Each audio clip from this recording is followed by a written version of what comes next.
जय माता दी मित्रों, आपके और आपके परिवार पर भगवान सूर्यदेव की कृपा सदैव बनी रहे।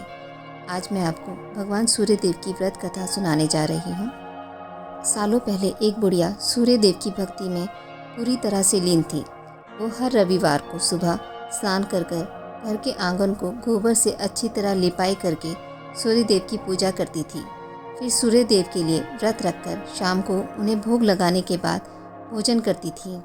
उस बुढ़िया की भक्ति भावना से सूर्यदेव काफ़ी प्रसन्न थे और भगवान की कृपा से उस बुढ़िया को किसी तरह की परेशानी नहीं होती थी।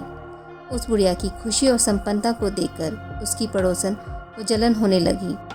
वह बुढ़िया अपनी पड़ोसन के आंगन में बंधी गाय के गोबर से आंगन को लीपा करती थी। पड़ोसन ने जलन के मारे उस गाय को आंगन की जगह घर के अंदर बांधना शुरू कर दिया।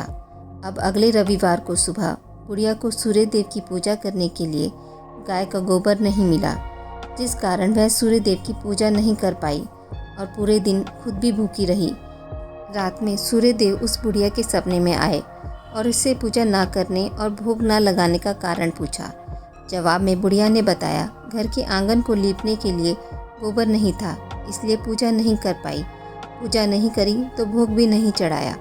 बुढ़िया की बात सुनकर सूर्यदेव उनसे कहते हैं कि मैं तुम्हारी भक्ति से प्रसन्न हूँ, इसलिए मैं तुम्हें एक गाय दे रहा हूँ। वो तुम्हारे घर को धन से भर देगी। यह कहते ही सूर्यदेव उसके सपने से चले गए। अगली सुबह जब बुढ़िया की आँख खुलती है तब वह देखती है कि उसके आंगन में एक सुंदर गाय और बछड़ा बंधा हुआ है। यह सब देखकर वह हैरान हो गई। उसे अपने सपने की कोई बात याद नहीं थी। इसे उसने सूर्यदेव की कृपा समझा और गाय को चारा देने लगी। बुढ़िया के आंगन में सुंदर गाय और बछड़े को देखकर पड़ोसन की जलन बढ़ गई। कुछ देर बाद जब बुढ़िया घर के अंदर जाती है तो गाय सोने का गोबर करती है।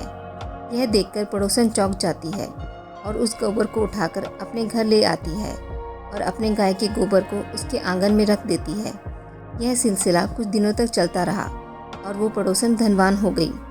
इधर बुढ़िया को किसी बात की खबर नहीं थी, क्योंकि वो सूर्यदेव की भक्ति में खोई रहती थी। उधर सूर्यदेव को उस महिला की हरकतों पर काफ़ी गुस्सा आता है। उनके गुस्से के कारण धूप काफ़ी बढ़ जाती है, जिस कारण बुढ़िया गाय और बछड़े को घर के अंदर बांध देती है। उसी रात आंधी चलने लगती है, इसलिए वह गाय और बछड़े को आंगन में नहीं निकालती। रात भर गाय अंदर ही बंधी रही। सुबह जैसे ही बुढ़िया की नींद खुलती है तो वो सोने का गोबर देखकर हैरान हो जाती है। उस दिन के बाद से रोज़ाना वो गाय को घर के अंदर बांधने लगी। गाय के सोने के गोबर से बुढ़िया धनवान हो गई, जिसे देखकर पड़ोसन को और जलन होने लगी।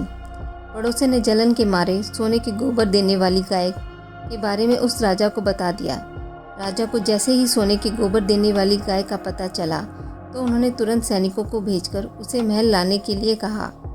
जब सैनिक बुढ़िया के घर पहुंचते हैं तब वह सूर्यदेव को भोग लगाकर खुद भोजन करने के लिए निवाला उठाने ही वाली थी कि तभी राजा के सैनिक गाय और बछड़े की रस्सी खोलकर उन्हें अपने साथ ले जाते हैं। बुढ़िया उनसे गाय और बछड़े को ना ले जाने की प्रार्थना करती है, लेकिन राजा के सैनिक बुढ़िया की एक नहीं सुनते।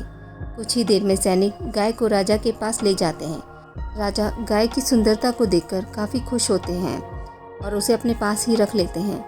गाय व बछड़े के जाने के गम में बुढ़िया बिना खाए पिए पूरे दिन सूर्यदेव से गाय और बछड़े को लौटाने की प्रार्थना करती है।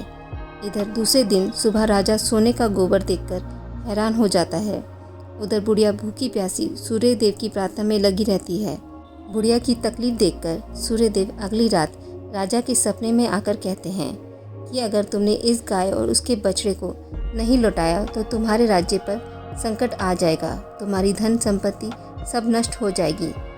सूर्यदेव की बातें सुनकर राजा की नींद टूट जाती है।